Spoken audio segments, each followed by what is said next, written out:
흙을 먹을지니라. 내가 너로 여자와 원수가 되게 하고 너의 후손도 여자의 후손과 원수가 되게 하리니 여자의 후손은 내 머리를 상하게 할 것이요 너는 그의 발꿈치를 상하게 할 것이니라 하시고. 아멘. 오늘은 창세기 21번째 시간으로 심판 속에 담긴 구원이라는 제목 갖고 말씀 나누겠습니다. 원래 이걸 24절까지 다 하려고 했는데 일부 때 보니까 너무 길어가지고 오늘은 그 반만 3분의 1만 하겠습니다. 그래서 14절, 15절 뱀을 향한 하나님의 심판을 중심으로 그 하나님의 심판 속에 어떤 깊은 하나님의 은혜가 있는지를 함께 보길 원합니다. 여러분, 우리는 지금까지 계속 죄에 대해서 지금 이야기하고 있습니다. 죄가 어떻게 우리 속에 들어오게 됐는지, 그렇죠? 아담이 하와가 어떻게 뱀으로 말미암아 그 죄가 그 속에 들어오는지, 또 그 죄는 어떻게 우리를 유혹하는지, 죄가 가지고 있는 그 마력이 뭐길래 그 뛰어났던 아담과 하와가 그 죄 속에 넘어졌는지를 배웠습니다. 그리고 지난 시간에 우리는 죄가 가지고 있는, 우리가 죄를 범함으로 말미암아 우리가 어떤 결과를 맞이하게 되는지에 대해서 우리가 살펴보았습니다. 근데 다시 한번 우리가 이 시간에 다시 한번 되짚어보길 원하는 것은 과연 죄가 무엇인가라는 것을 한번 여러분 잊어서는 안 됩니다. 우리가 계속 죄에 대해서 얘기하는데 죄가 뭔지를 잊어버리면 안 되죠. 여러분, 죄가 뭡니까? 여러분, 죄라는 것을 그냥 이런 사회법적인 개념으로 갖고 계시면 안 돼요. 성경에서 말씀하신 죄라는 것은 이런 사회법에서 말하는 죄가 아닙니다. 뭘 하느냐 하지 않느냐를 가지고 성경에서 죄라고 얘기하지 않습니다. 단지 선악과를 먹었느냐 안 먹었느냐를 가지고 하나님이 지금 이들을 향해서 벌을 주고 심판하시는 게 아닙니다. 왜 그들의 선악과 따먹은 것이 죄입니까? 하나님의 말씀을 버렸기 때문이에요. 하나님의 말씀을 듣지 않고 하나님의 말씀, 먹지 말라라는 하나님의 말씀을 순종하지 않고 먹어도 죽지 않아라는 마귀의 말, 뱀의 말을 듣고 따랐기 때문입니다. 그것을 자기의 가치관, 자기의 판단을 가지고 하나님의 말씀을 거역하면 그게 다 죄인 거예요. 그래서 죄라는 것은 무엇을 하느냐의 문제가 아니라 왜 하느냐의 문제인 거예요. 왜? 그래서 어떤 똑같은 일을 하고도 누구는 죄가 되고 누구는 의가 됩니다. 예를 들어서 여러분, 살인은 죄지요. 그죠? 그건 동서고금을 막론하고 다 죄로 얘기합니다. 그러나 하나님이 하라고 할 때는 죄가 아닙니다. 오히려 하지 않는 게, 죽이지 않는 게 죄가 돼요. 자, 사무엘상 15장 3절 보세요. 지금 가서 아말렉을 쳐서 그들의 모든 소유를 남기지 말고 다 죽이라고 하십니다. 하나님께서 사무엘을 통하여 사울에게 가서 너희는 아말렉을 다 죽여. 어느 정도 죽이느냐? 남녀, 소아, 젖먹이, 아이까지 다 죽이라고 하십니다. 지금으로 보면 이건 큰일 날이죠. 그렇죠? 어린아이까지, 군인이 아닌 민간인까지 학살, 이건 대학살이죠. 근데 하나님이 하라 말씀하신단 말이에요. 그리고 우양과 약대와 나귀를 죽이라. 아무튼 거기 있는 건 하나도 남기지 말고 다 죽이라는 거예요. 이렇게 하나님이 하라고 하시면 해야 의인 겁니다.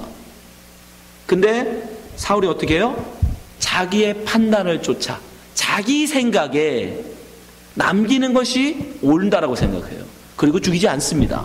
자, 15장 14절 보세요. 사무엘이 가로되 그러면 내게 들려오는 이 양의 소리와 내게 들리는 소의 소리는 어찌미니까? 15절 사울이 가로되 그것은 무리가 아말렉 사람에게서 끌어온 것인데 백성이 당신의 하나님께 제사하려 하여 양과 소의 가장 좋은 것을 남김이요 그 외의 것은 우리가 진멸하였나이다. 왜 남겼어요? 나쁜 생각이 아니에요. 자기가 가지려고 그런 것도 아닙니다. 하나님한테 너무 좋아서 야, 이 좋은 것으로 하나님께 예배하자 라는 마음으로 남긴 거예요. 그런데도 불구하고 하나님 뭐라고 합니까? 그걸 죄라고 하신다. 이 일로 말미암아 사울은 왕위에서 폐위당해요. 그리고 다윗을 세우십니다. 그러니까 뭘 하느냐 안 하느냐의 문제가 아니에요. 하나님의 말씀에 순종해서 한 것이냐, 자기의 생각을 쫓아 자기의 판단을 가지고 했느냐의 문제인 거예요. 그러니까 죄라는 것은 여러분 무엇을 하느냐의 문제가 아니라 그것을 왜 하느냐의 문제인 거예요. 왜? 무엇 때문에? 그것이 하나님의 말씀을 쫓아 하는 거냐, 아니면 나의 생각을 쫓아 하는 것이냐. 나의 생각을 해서 나의 생각을 그것이 하나님께 예배하기 위한 것이라 할지라도 하나님의 말씀에 불순종하고 나의 생각을 쫓아했다면 그것은 죄라고 말씀하시는 거예요. 그게 죄인 거예요. 어긋난 것. 하나님이 하라 하신, 가라 하신, 있으라 하신 그 자리를 벗어나는 것, 그게 다 죄예요. 지금 아담과 하와는 바로 그 죄를 범하고 있는 겁니다. 그 죄에 대해서 지금 이제 하나님은 심판을 하시는 거예요. 제일 먼저 누굴 향해서 심판하십니까? 뱀을 향하여 심판을 명하십니다. 14절 말씀 보세요. 창세기 3장 14절. 여호와 하나님이 뱀에게 이르시되, 자, 뱀에게 심판의 말씀이 떨어집니다. 내가 이렇게 하였으니 내가 모든 육축과 들의 모든 짐승보다 더욱 저주를 받아 배로 다니고 종신토록 흙을 먹을지니라. 여러분, 우리가 지난 시간에 살펴보았지만 마귀가 뱀으로 말미암아 이제 아담과 하와에게 죄를 범하게 함으로 하나님이 세우신 질서를 다 파괴시켜 버리죠. 그렇죠? 그래서 원래는 아담, 돕는 자 하와, 그리고 이 사람에게 다스림을 받아야 되는 짐승, 이 질서가 있었는데 이 질서가 엉망이 되잖아요. 그죠?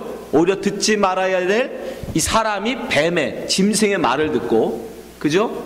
또 다스림을 행해야 될 아담이 여인에게 오히려 사과를, 유혹을 받는 이런 역으로 그 질서를 깨트려 버린단 말이에요. 거기에 대해서 하나님이 어떻게 하시죠? 다시 질서대로 부르시죠. 아담을 먼저 부르셔서 왜 그랬느냐 물으세요. 그리고 하와를 불러서 왜 그러냐 물으세요. 근데 놀라운 건 바로 이어나오는 이 뱀에게는 왜 그러냐고 물지 않으세요. 그렇죠? 아담아 네가 왜 그랬느냐, 하와가 내가 왜 그랬느냐 까지는 물으시고 바로 14절부터는 뱀에게 바로 심판의 말씀, 저주의 말씀을 하신다고요. 왜 그래요? 뱀은 말하도록 지음받지 않았기 때문이에요. 여러분, 이 질서를 꼭 기억하셔야 돼요. 뱀은 애초에 하나님이 말할 수 있는 존재를 만들지 않으셨단 말입니다. 그러함에도 불구하고 자꾸 타락한 사람들은 그런 하나님이 만들어준 자연스러움, 질서, 그것이 질서고 그게 의란 말입니다. 근데 그거에서 좀 특별하고 별나고 다른 것, 그걸 다른 말로 기적이라고 하잖아요. 이적, 그죠? 자연스럽지 못한 것, 그것에서 벗어나면 사람들은 거기에 현혹돼요. 뱀은 말을 하면 안 되는 거였습니다. 근데 하와는 뱀이 말을 하자 거기에 귀를 기울였어요. 그 기적 앞에, 그 신비스러움 앞에 하나님은 절대 그런 기회를 안 주세요. 바로 뱀에게 저주의 말씀을 선포하십니다. 왜냐? 그는 말할 수 있도록 하나님 지음받지 않았기 때문이에요. 여러분들이 자꾸 눈에 보이는 어떤 기적, 이적을 쫓아가시면 안 됩니다. 그러면 우리는 이 마귀의 유혹 앞에 넘어질 수밖에 없어요. 여러분, 사람이 나이를 먹으면 몸이 병들고 죽는 건 자연스러운 거예요. 거기 앞에 자꾸 더 젊게 보이기 위해서 애쓰지 마세요. 그건 부자연스러운 것입니다. 그게 성경은 불의라고 말해요. 어떤 60대 할머니가 막 피부를 땡겨가지고 아주 막 30대의 외모를 가졌다고 막 인터넷에 크게 해와 토픽으로 떴어요. 그럼 그 부러우시죠? 부럽죠? 60에 70대 나이 봄에 30대의 피부를 가진 모습. 그러나 여러분, 그게 결코 좋은 게 아닙니다. 그걸 불의라고 하는 거예요. 세상은, 마귀는 그런 걸로 우리를 유혹한단 말이에요. 자연스럽지 않은 신비스러운 거, 뭔가 어떤 기적, 이적. 아니에요, 여러분. 그런 것에 현혹되지 마세요. 하나님은 절대 그런 여지를 두지 않으세요. 뱀은 너는 말할 수 있는 존재가 아니라는 거예요. 변명의 여지가 없는 거예요. 그래서 바로 하나님은 그에게 저주의 말씀을 바로 하십니다. 근데 어떤 저주가 떨어집니까? 세 가지. 첫 번째, 그는 배로 기어다니는 존재가 돼요. 배로 기는 존재. 그럼 배로 기는 게 무슨 저주일까요, 여러분? 그것은 깊은 의미가 있습니다. 창세기 1장에서 제가 말씀드렸지만 하나님은 만물을 지으실 때 점점점 하나님의 형상을 닮은 이 사람을 만드시는 이 과정을 보면 어디서부터? 땅, 물에서부터 시작하죠. 물서부터 땅으로 점점 하늘과 가까운 모습으로 만들어 나오세요. 그죠? 물속에 제일 먼저 하는 건 물속에 물고기들, 그리고 나와야 땅의 짐승들, 네 발로 기는 짐승들, 그리고는 하나님의 형상을 담은 인간은 두 발로 서서 하늘에 가까운 존재로 만들어요. 왜요? 하나님은 하늘은 하나님을 의미하고 상징하잖아요. 그래서 하나님의 형상, 하나님의 백성들은 하늘에 가까운 존재로 지음받는 거예요. 반대로 하면 땅을 긴다는 뜻은 무슨 뜻이겠어요? 그건 하늘에서 멀어졌다는 얘기예요. 영원히 땅의 존재로 산다는 뜻인 겁니다. 영원히 땅의 존재로. 그래서 성경에 우리를 향해서 뭐라고 얘기해요? 너는 눈을 들어 하늘을 봐라. 우리는 땅의 존재가 아니기 때문에. 시편 123편 1절 하늘에 계신 주여 내가 눈을 들어 주께 향하나이다. 하늘을 하나님이 그래서 만드신 거예요. 천지 만물을 하나님이. 하늘의 존재들은 하늘을 봐야 되는 거예요. 땅을 쳐다보는 게 아니라. 그러나 이 땅에 속한 자들은 땅만을 바라보고 땅 속에 살다가 땅으로 죽어요. 시편 115편 16절 하늘은 여호와의 하늘이라도 땅은 인생에게 주셨다. 사람에게, 인생에게, 땅의 존재에게 주셨대요. 17절 근데 그들을 뭐라고 불러요? 죽은 자가 여호와를 찬양하지 못하나니. 그 땅의 존재들은 하나님을 찬양하지 못한다는 겁니다. 적막한 데로 내려가는 아무도 못하리로다. 그들은 결국 지옥으로 갈 수밖에 없는 겁니다. 그러니까 뱀으로 땅을 긴다라는 뜻은 무엇이냐면 그들은 이제 너는 영원히 땅의 존재가 된다라는 뜻이에요. 여러분 여기서 뱀은 단순히 우리가 보는 그 징그러운 뱀만을 얘기하는 게 아닙니다. 그 뱀 속에 함유되고 있는 마귀, 사탄을 함유해서 지금 하나님께서 심판하고 계신 거예요. 이해되시죠? 두 번째 하나님께서 뱀에게 내리신 심판의 말씀이 뭡니까? 흙을 먹고 산다는 거예요. 종신토록 흙을 먹고 산다. 근데 이게 진짜 뱀에게 하나님의 저주라면 뱀이 진짜 흙 먹고 살아야 되잖아요. 그죠? 뱀이 흙 먹고 삽니까? 뱀 뭐 먹고 살죠? 개구리 잡아먹고 삽니다. 개구리. 그죠? 그러니까 성경 말씀이 단지 써여져 있는 그대로, 문자 그대로 뱀이 흙 먹고 산다는 건 아닙니다. 뱀으로 형상화되어 있는 마귀에게 하시는 말씀도 포함하고 있단 말이에요. 여기서 흙을 먹고 산다라는 건 그런 의미예요. 그러면 이 흙이 뭐냐 말이에요. 흙. 마귀가 흙을 먹고 산다? 그것도 이상하잖아요. 19절 말씀을 보면 나옵니다. 창세기 3장 19절 보세요. 흙이 뭔지가 나와요. 내가 얼굴에 땀이 흘려야 식물을 먹고 필경은 흙으로 돌아가리니 그 속에서 내가 취함을 입었습니다. 너는 흙이니 흙으로 돌아갈 것이니라 하시니라. 뭐라고 그래요? 아담 보고 너는 흙이다. 그러면 지금 뱀에게 종신토록 너는 흙을 먹고 살 거다 할 때 흙은 뭐겠어요? 바로 하나님을 떠난 사람, 하나님을 떠난 인간, 그들이 너의 밥이 될 것이라는 뜻인 거예요. 그들로 말미암아 너희들은 살게 될 것이라는 거예요. 그래서 마귀 사탄들은 그 하나님을 떠난, 여러분 사람은 이렇게 지금 돌아다닌다고 다 사람이 아니라니까요. 성경에서 사람이란, 진짜 사람은 육체, 이 흙에다가 하나님의 생기, 하나님의 호흡이 합쳐진 사람만 사람이에요. 요 생기가 떠나버리면 요건 흙이에요. 성경에서는 흙, 죽은 흙, 먼지, 라파, 그냥 흙이에요. 흙. 이건 산 게 아니에요. 하나님께서 이건 죽었다라고 해요. 이걸 먹고 살게 된다는 거예요. 이거.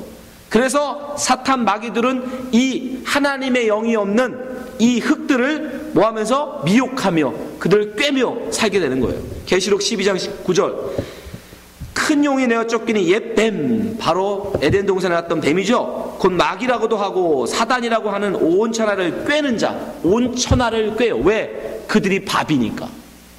그 세상에 있는 이들이 그들의 밥이기 때문에 그들을 꿰는 거예요. 땅으로 내어 쫓기니, 땅으로 그들을 자기의 사람으로 만들어 나가는 거예요. 그의 사자들도 저와 함께 내어 쫓기니라. 이들이죠. 그래서 이들은 또한 흙을 먹고 산다는 건 이들은 빌부터 살 수밖에 없는 존재가 된다는 거예요. 이 하나님의 영이 없는 이 사람들, 구별하자고 그냥 인간이라고 부르자. 인간, 하나님의 영이 없는 그 흙에 불과한 존재들. 그래서 신약성경에 가면 항상 마귀는 어디에 들어있어요? 이 하나님을 알지 못하는 사람들 속에 들어있는 거예요. 그들을 붙어 살아야 되는 거예요. 그들을 밥이니까. 마가복음 5장에 한번 보세요. 마가복음 5장 1절 예수께서 바다 건너편 거르사 지방에 이르러 배에서 나오심에 곧 더러운 귀신 들린 사람이 그죠? 사람에게, 이 사람이 무슨 사람? 흙인 사람이에요. 흙. 하나님의 영이 없는, 하나님의 숨이 없는, 하나님의 생기가 없는 사람. 그러니까 그걸 흙이라고 한단 말이에요. 거기에 지금 이 사탄, 더러운 귀신이 붙어 있는 걸 지금 성경이 말하고 있는 거예요. 무덤 사이에서 나와 예수를 만나니 3절 그 사람은 무덤 사이에 거처하는데 이제는 아무나 쇠사슬로도 맬 수 없게 되었으니 4절 이는 여러 번 고랑과 쇠사슬로 메었어도 쇠사슬을 끊고 고랑을 깨뜨렸습니다. 그리하여 아무도 저를 제어할 힘이 없는지라. 밤낮 무덤 사이에서나 산에서나 늘 소리 지르며 돌로 제 몸을 상하고 있었더라. 예. 그래서 신약에 보면 항상 이 마귀들이, 사탄들이 사람의 몸속에 들어가 있는 걸로, 예, 그들을 먹고 사는 거니까. 지금 하나님께서 그 말씀을 알고 계신 거예요. 너희들은 흙을 먹고 살다. 흙. 그러니까 그들이 없으면 사탄은 거할 곳이 없는 거예요. 없게 되는 거예요. 마지막으로 하나님께서 뱀에게 내리신 심판의 말씀이 뭡니까? 15절 말씀에 나와요. 바로 여자의 후손과 원수가 되게 하는 겁니다. 자, 15절 보세요. 내가 너로 여자와 원수가 되게 하고 너의 후손도 여자의 후손과 원수가 되게 하리니 여자의 후손은 내 머리를 상하게 할 것이요 너는 그의 발꿈치를 상하게 할 것이니라 하시고, 여기서 여자의 후손은 흙이겠습니까? 아닐까요? 흙은 아니겠죠. 왜냐하면 흙은 밥이니까. 흙은 마귀의 밥인데 무슨 원수가 됩니까? 그럴 수는 없죠. 그러니까 이 여자의 후손은 반드시 그 속에 뭐가 있다? 흙과 하나님의 숨, 생기가 있는 존재였다. 다른 말로 하나님의 백성들. 신약의 말로 하면 성령 받은 사람. 그 사람들로 이제 이 뱀의 후손, 이 마귀와 원수가 되게 하겠다라는 거예요. 이 원수가 된다는 말도 여러분 잘 생각해 보세요. 지금 여자는 하나님의 말을 안 듣고 뱀의 말을 듣고 지금 뱀의 그 유혹을 따라갔잖아요. 그죠? 죄인의 길에 서 있는 거 아닙니까? 악인의 꾀를 쫓아 죄인의 길에 서 있는 거 아니에요? 누구 편이에요 지금? 하나님과 원수가 되어 있는 뱀의 편이에요. 마귀의 편이란 말이에요. 근데 그걸 하나님이 지금 어떻게 했다는 거예요? 너로 같은 편인, 지금 여자와 뱀은 같은 편인데 지금 하나님께서 어떻게 하신대요? 여자와 뱀이 원수되게 한대요. 그러면 여자가 이제 누구 편이 되는 거예요? 하나님 편이 되는 거죠. 그게 구원이에요, 여러분. 예? 마귀의 편이 돼버린 우리를, 우리의 꾀를 쫓아 우리는 우리 뜻대로 사는 나밖에 모르는 그런 존재로 하나님과 원수될 수밖에 없는 우리를 하나님이 기어이 여자의 후손으로 말미암아 우리를 당신 편 만드는 거, 그게 구원이에요. 그래서 이 창세기 3장 15절을 원시복음이라고 해요. 원시복음. 그 여자의 후손, 그 여자의 후손이 누구기에 우리 원수되었던, 하나님과 원수되었던 우리를 하나님 편으로 만들까요? 바로 그 여자의 후손이 누구예요? 예수 그리스도를 의미하는 거예요. 그 후손이라는 단어가 제라, 제가 전에도 말씀드렸죠. 제라, 씨, 자손이라고 번역된 이 제라, 이것이 구체적으로 더 드러난 데가 어디라고 했죠? 창세기 12장 아브라함 때 가면 이제 구체적으로 드러나요. 그 여자의 후손이 누구에게 나타나냐면 바로 아브라함이라는 한 사람, 그 사람으로 말미암아 이제 그 씨가 구체적으로 누구인지가 드러나기 시작합니다. 창세기 12장 1절 보세요. 여호와께서 아브라함에게 이르시되 너는 너의 본토 친척 아비 집을 떠나 내가 내게 지시할 땅으로 가라. 뭐가 떨어지고 있어요? 하나님의 말씀이 떨어지잖아요. 지금 하나님과 왜 원수가 됐죠? 여자는 마귀의 말을 쫓아갔기 때문에 하나님과 원수됐는데, 아브라함이라는 한 사람을 택해서 하나님이 지금 하나님의 말을 던져 하나님 쪽으로 부르고 계시죠. 잘 보셔야 돼요. 그죠? 아담과 하와는 자기의 뜻을 쫓아서 하나님 말씀 버리고 가는 바람에 하나님을 떠나갔는데, 하나님께서 그 쫓아내신 동편에서 한 사람을 불러내신다고요. 에덴은요, 그 가나안은 아브라함이 사는 갈대아 우르서를 볼 때는 서쪽에 있어요. 근데 아담과 하와가 이 동쪽으로 쫓겨나거든요. 근데 그 자기 뜻을 쫓아간 동쪽에서 하나님이 한 사람을 다시 당신의 말을 듣는, 당신 편, 자신의 말을 듣는 한 사람을 불러내요. 그 동쪽에서 어디로? 서쪽으로. 그게 구원이에요. 성경은 여러분 절대로 기가 막히게 정확하게 한자도 사사로이 써진 게 없어요. 정확하게 일치합니다. 거기서 하나님의 말씀을 부르는 한 사람을 끄집어내요. 그게 바로 아브라함이에요. 그래서 그에게 말을 주시는 거예요. 내 말을 들어라. 그럼 어떻게 된다? 2절. 내가 너로 큰 민족을 이루고 내게 복을 주어 내 이름을 창대케 하리니 너는 복의 근원이 될지라. 내 말을 들으면. 근데 7절에 보면 이제 자손에 대한 얘기가 나와요. 7절. 여호와께서 아브라함에게 나타나 가라사대 내가 이 땅을 내 자손에게 주리니. 여기 자손. 바로 창세기에 약속하신 여자의 후손. 그 자손이에요. 그가 자기에게 나타나신 여호와를 위하여 그곳에 단을 쌓고. 예. 그래서 아브라함이 그 믿음을 쫓아서. 아브라함은 아담과 하와는 다르잖아요. 그러나 아무것도 본 것이 없어요. 그냥 하나님의 말씀만 들은 거예요, 우리처럼. 그냥 하나님의 들려오는 음성만 듣고 믿음을 가지고 갔단 말입니다. 그래서 믿음의 조상이라고 그러는 거예요. 아담과 하와는 봤잖아요. 아담과 하와는 우리랑 다릅니다. 근데 아브라함은 우리와 똑같아요. 그냥 말씀만을 믿고 간 거예요. 그 믿음의 사람들 속에서 하나님 뭐 하겠다? 여자의 후손을 세우시겠다는 거예요. 그걸 보여주는 거예요. 그래서 갈라디아서에 가면 그 여자의 후손이, 이 자손이 누구를 의미하는지를 분명히 말씀하고 있습니다. 갈라디아서 3장 16절. 이 약속들은 아브라함과 그 자손에게 말씀하신 것인데 여럿을 가리켜 그 자손들이라 하지 아니하시고, 나오죠, 자손, 제라. 오직 하나를 가리켜 내 자손이라 하셨으니 곧 그리스도시라. 분명하잖아요. 네.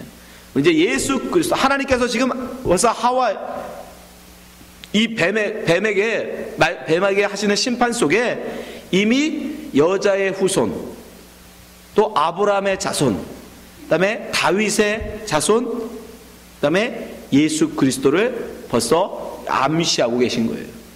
그로 말미암아 이제 흙에 불과한 존재들을 뭐한 존재로 하나님의 영을 받은 사람 만들어서 마귀와 원수가 되게 하고 그를 당신의 편으로 다시 회복시키겠다는 하나님의 약속의 말씀이 그 속에 들어있는 거예요.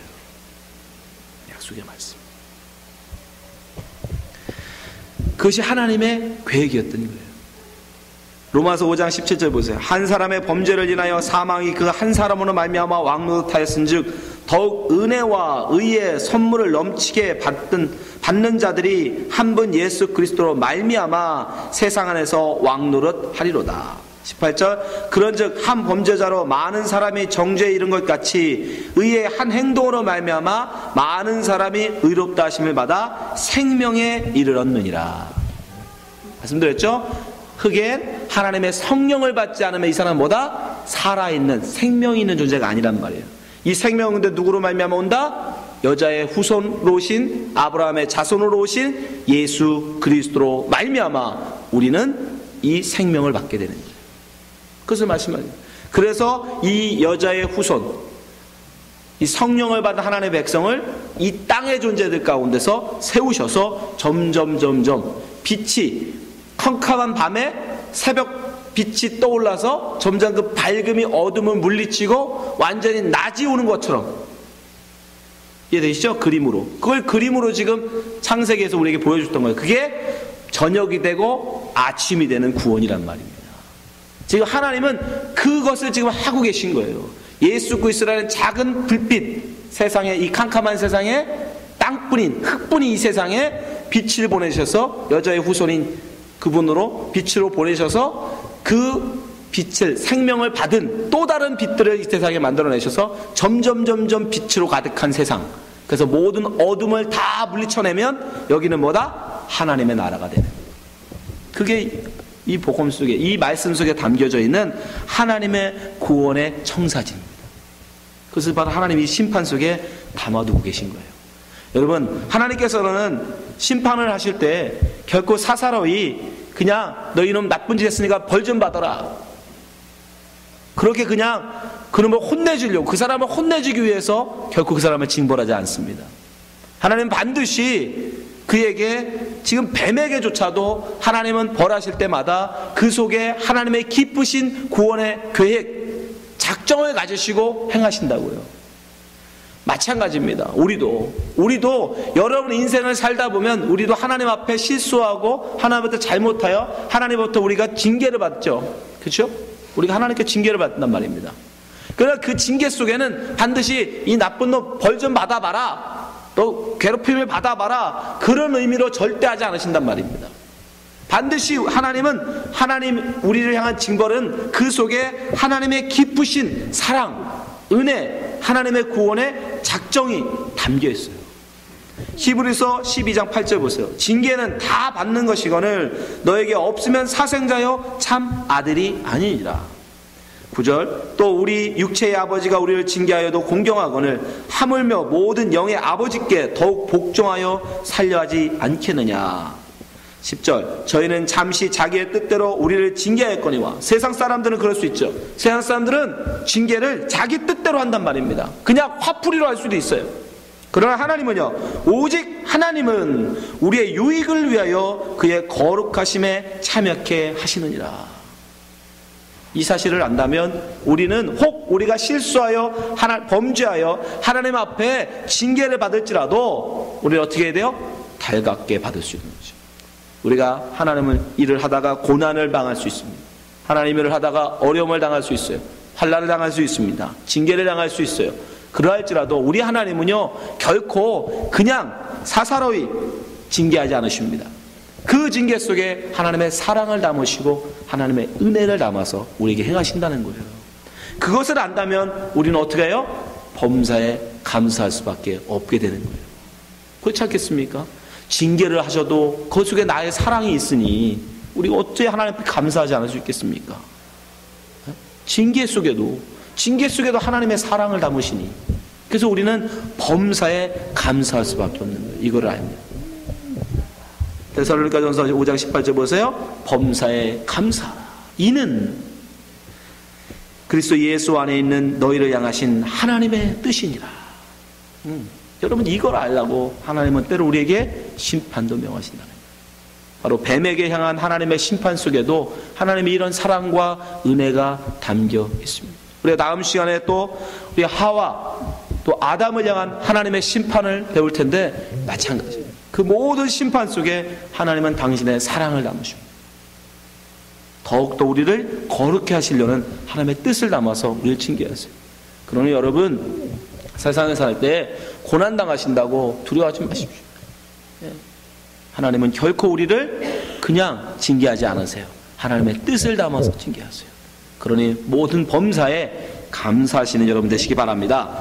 기도하겠습니다. 하나님 아버지, 우리로 하나님의 깊으신 뜻을 알게 하심을 감사합니다. 하나님, 정말 타락하여 자기의 뜻을 걸어가는, 심지어 다른 이들을 유혹하여 죄 가운데 빠뜨리고자 하는 마귀에게조차도 하나님께서는 깊은 사랑의 메시지를, 그게 구원의 계획을 가지고 말씀을 하시니 하나님의 그 크신 사랑, 우리가 어찌다 헤아릴 수 있겠습니까? 하나님의 그 크신 사랑 앞에 그저 우리는 감업할 따름입니다. 감사할 따름입니다. 우리에게 하나님 아버지, 비록 때로 하나님께서 징계하실지라도, 하나님께서 우리에게 벌하실지라도 오히려 감사할 수 있는 그런 자 되게 하여 주시옵소서. 범사에 감사하며 하나님 앞에 찬송하며 주의 길을 가게 하여 주옵소서. 예수님 이름으로 기도합나이다. 아멘.